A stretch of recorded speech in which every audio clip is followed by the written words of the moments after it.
Iya, Prof. Didin, yang juga menarik untuk dibahas ini adalah terkait dengan ekspor non-migas kita, gitu. Di mana kita tahu perekonomian China berdasarkan data-data yang dirilis ini memang tumbuh melambat, begitu. Artinya setelah China opening, setelah COVID-19 ini sebenarnya perekonomiannya belum kembali seperti sebelum pandemi, begitu. Namun kalau berdasarkan data BPS, memang China di tengah perlambatan perekonomiannya ini masih juga menjadi mitra dagang terbesar Indonesia untuk ekspor Ya, non-migas, begitu. Bahkan nilainya mencapai 23,42%, bertumbuh ke 4,78 miliar dolar Amerika Serikat. Tanggapan Anda seperti apa?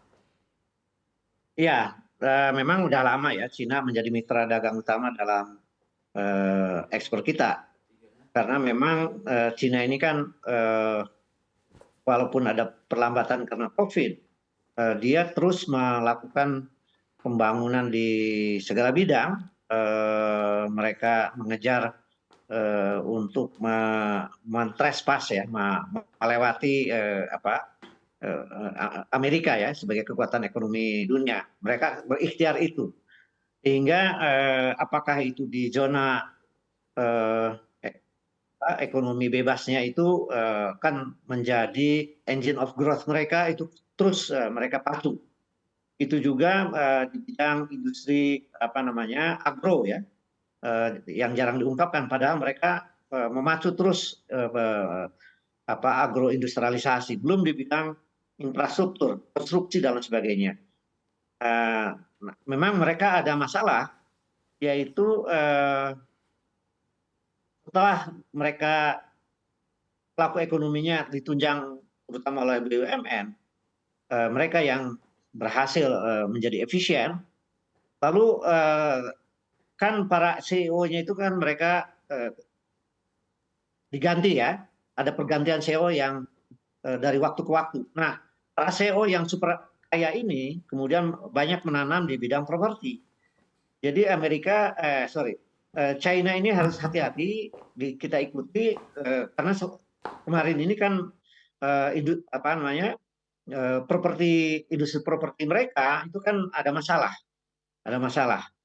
Nah, dan itu terkait juga pinjaman yang dilakukan oleh perbankan mereka yang dipakai oleh para industri properti itu. Utilitas mereka itu hanya 30%.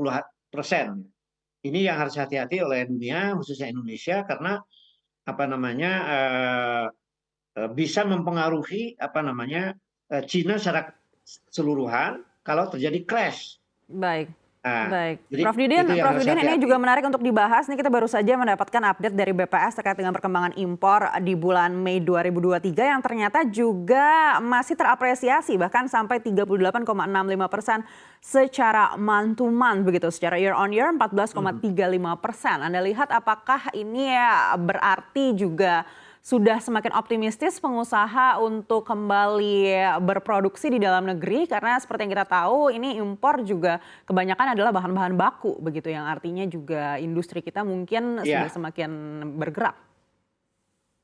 iya, saya sudah catat juga bahwa impor barang-barang modal itu meningkat secara signifikan.